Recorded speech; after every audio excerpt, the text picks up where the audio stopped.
اوس بعض خلق ځان ته مسلمانان وای او د نبی کریم صلی الله علیه وسلم امتیان ځان ته وای، خو بیا هم د اختر په دې بهترین ورځ باندې د غیر مسلمو په شان شکل او صورت او لباس جوړی، ګیره اخرى حالانکه ګیره د یو موټی نه کمول یا خریل د یهودیانو، عیسایانو، مجوسیانو، هجړاګانو کار دی او ورسره د شریعت خلاف د غیر مسلمو په شان لباس واغوندي،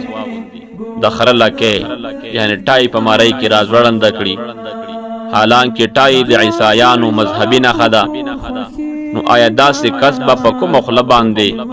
د رسول الله صلی الله علیه وسلم د امتی کېدو دعوه کوي؟ نبی علیہ الصلوۃ والسلام مبارک فرمائی، من تشبه بقوم فهو منهم، چا چې د یو قوم سره د هغوی په مخصوص اعمالو کې مشابهت وکړو نو دی به د هماغه خلقو په ډله کې شمارېږي، ځکه د هغوی په شکل او صورت جوړولو سره د هغوی ډله زیاته کړه. لہذا مسلمان ته پکار دی چې د اختر په ورځ د شریعت موافق د نیکانو خلقو پشان لباس واغوندي او د هغوی شکل او صورت جوړ کړي، نو الله جل جلاله با د دې مشابهت په وجه مونږ باندې هم رحم او کرم فرمایي. مولا علی قاری رحمت الله علیه په مرقات کې لیکلی دي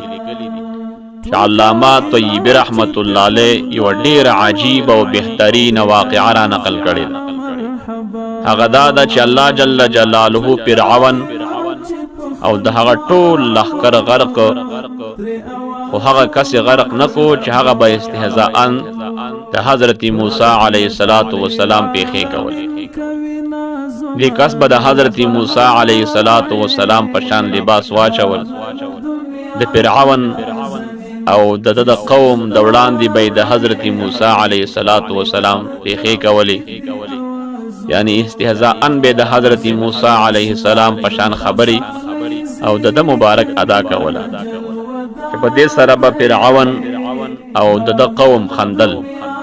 حضرت موسی علیه السلام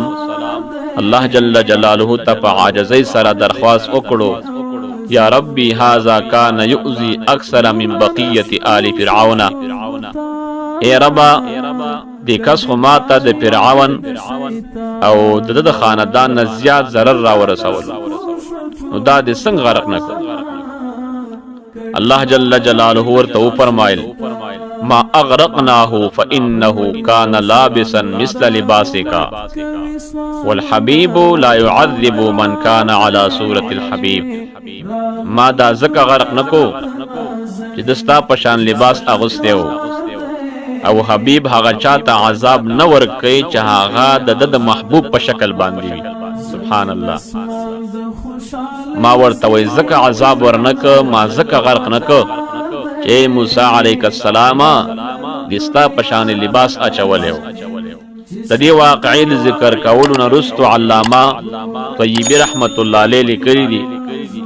چې انسان ته وګوره چا چې ځان د اهل حق حضرت موسی علیه السلام سره د استهزاء په تور مشابه کړو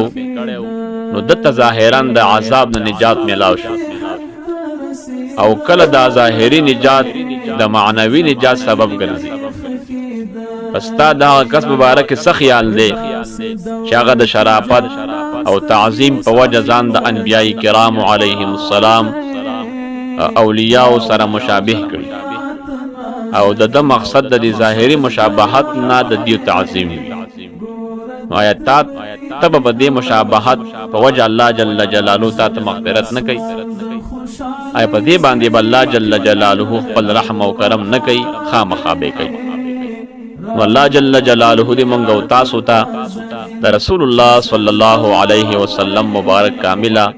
او اکمل تابعداري را په نصیب. بعض نوجوانان داسې وي چې د اختر نه وړاندې 2 ورځې مخکې 3 ورځې مخکې د دې خپل سر او د ګیرې نه داسې یو شکل جوړ کړي چې هغه د یهودیانو، د عیسایانو، د مجوسیانو په شکل باندې وي. قسم په خدای چې د رسول الله صلی الله علیه وسلم مبارک په سنتو کې چې څومره خوند دی نو دا په بل شي کې نشته. څومره علما کرام حقانی علما حق پرست علما او دغه رنګ د رسول الله صلی الله علیه وسلم مبارک صادق محبین متبعین او تابعین هغه د نبی کریم صلی الله علیه وسلم مبارک په دغه سنت باندې فخر کوي، ویاړ ته کوي چې ربي کریم استا لاک لاک شکر دی چې مونږ ته د نبی کریم علیه السلام مبارک د تابعداري کولو توفیق را پنصیب کړی دی. پګیره کې مخاندې الحمدلله ته رسول الله صلی الله علیه وسلم مبارک چې کم لباسو هغه کې مخاندې چې کم کار نبی کریم علیه الصلاۃ والسلام مبارک کړی وي هغه کې به ولې خوند نه وي. نو بعض نوجوانان داسې وي چې د خپل ګیرې نه او د خپل سر نه یو بل قسم له شی جوړ کی چې هغه باندې د ځان ښایسته ښکاري، حالانکه که یو ناظر او کتونکی ورته وګوري نو ډېر بد ښکاري. نو ځان د نبی کریم علیه السلام مبارک په سنتو باندې ښایسته کوي، ځان د رسول الله صلی الله علیه وسلم مبارک هغه افعال او اقوال باندې ځان ښایسته کوي. که تاسو د ژوند په طریقه باندې نه پوهیږئ د نبی کریم علیه السلام مبارک ژوند مطالعه کړئ، رسول الله صلی الله علیه وسلم مبارک اقوال افعال اعمال د خپل استادانو نه د خپل امامانو نه او د خپل شيوخ او د علماو نه زده کړئ چې د نبی کریم علیه السلام مبارک به څنګه لباس، د نبی کریم علیه السلام مبارک به څنګه عملو، د رسول الله صلی الله علیه وسلم مبارک به کم عمل خوښیده، په دې باندې انسان ښایسته ښکاریږي. او کو ته وایې چې زه د انګریز په دې شکل او صورت باندې ښایسته ښکاریږم، نو نبی کریم علیه السلام مبارک فرمایي من تشبه بقوم فهو منهم، چا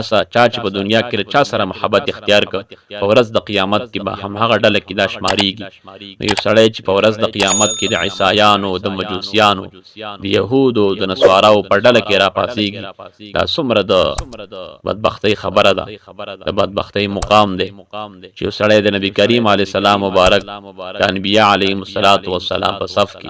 او دغه رنګې د اولیاء کرامو په صف کې د نیکانو د متقیانو د صالحینو په صف کې را پاسیږي،